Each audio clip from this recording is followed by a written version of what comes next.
বাংলাদেশ ও অস্ট্রেলিয়ার মধ্যে আজকে ২ ম্যাচ টেস্ট সিরিজের প্রথমটি অনুষ্ঠিত হলো, যেখানে বাংলাদেশ ২৩ বছর পর অস্ট্রেলিয়াতে খেলতে গিয়েছে এবং সেই খেলতে গিয়ে প্রথম টেস্টে বাংলাদেশ প্রথম দিনে ভালোই করেছে। আপনি দেখবেন এই টেস্টে প্রথমে টস জিতে অস্ট্রেলিয়ার অধিনায়ক প্যাট কামিন্স কিন্তু ব্যাটিংয়ের সিদ্ধান্ত নেয় এবং বাংলাদেশকে বোলিংয়ে পাঠায়।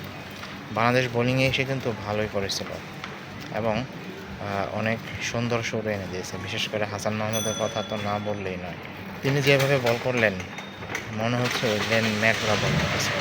যদিও অনেকেই কিন্তু হাসান মাহমুদকে গ্লেন ম্যাকগ্রার সাথে আগেই তুলনা করছিল, কারণ অ্যাকশনটা গ্লেন ম্যাকগ্রার মতো এবং তিনি তার দুর্দান্ত বোলিংয়ে তার সুইংয়ের কারণে কিন্তু তিনি অস্ট্রেলিয়াকে একবার চেপে ধরেছেন।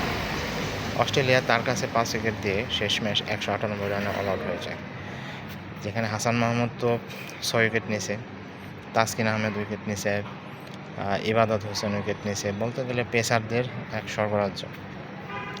পেসাররা বল করতে এসে কিন্তু অনেক দুর্দান্ত বল করেছে, ভালোই বল করেছে এবং তারা যে কতটা ভালো খেলতে পারে, কতটা সুন্দর খেলতে পারে সেটাই তাদের প্রমাণ দেখিয়েছে এবং সেই দুর্দান্ত বোলিংয়ের কল্যাণে কিন্তু বাংলাদেশ প্রথম দিন শেষে বলতে গেলে এগিয়েই আছে।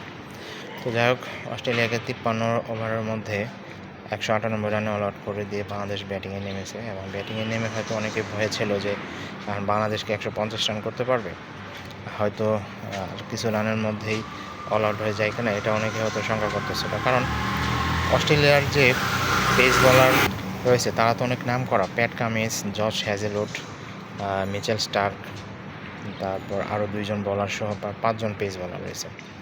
তাদের বোলিংয়ের বিপক্ষে কিন্তু বাংলাদেশের ব্যাটসম্যানরা বলতে গেলে ভালোই করেছে এবং শেষমেশ বাংলাদেশ আজকের প্রথম দিন শেষ করেছে 1 উইকেটে 96 রান করে।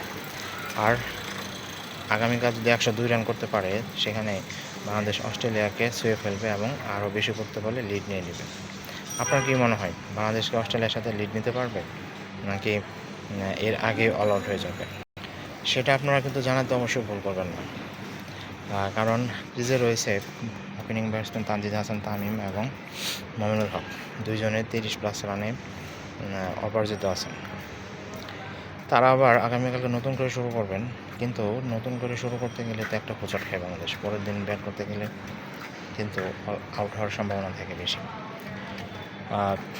যাই হোক, আজকে অস্ট্রেলিয়ার ব্যাটিংয়ের মধ্যে কিন্তু স্টিভ স্মিথ একবার লাইভ পেয়ে কিন্তু তিনি 70+ রান করেছে এবং তার কল্যাণে কিন্তু অস্ট্রেলিয়া 198 রান করে। অন্য কোনো ব্যাটসম্যানরা তেমন কোনো রান করতে পারেনি। কোনোভাবে যদি বাংলাদেশ এই টেস্টটি জিততে যায়, তাহলে তো বাংলাদেশ সোনায় সোহাগা এবং অনেক উপরে উঠে যাবে। অস্ট্রেলিয়ার মাটিতে অস্ট্রেলিয়াকে হারানো কি চারটিখানি কথা, যেখানে বড় বড় দল England, India, Pakistan, West Indies কোনো দলই অস্ট্রেলিয়াকে হারাতে পারেনি। সেখানে বাংলাদেশ যদি হারাতে পারে তাহলে তো সেটা অন্যরকম একটা আনন্দ হবে। আপনার কী মনে হয়, প্রথম দিন শেষে বাংলাদেশের খেলা কেমন দেখবেন?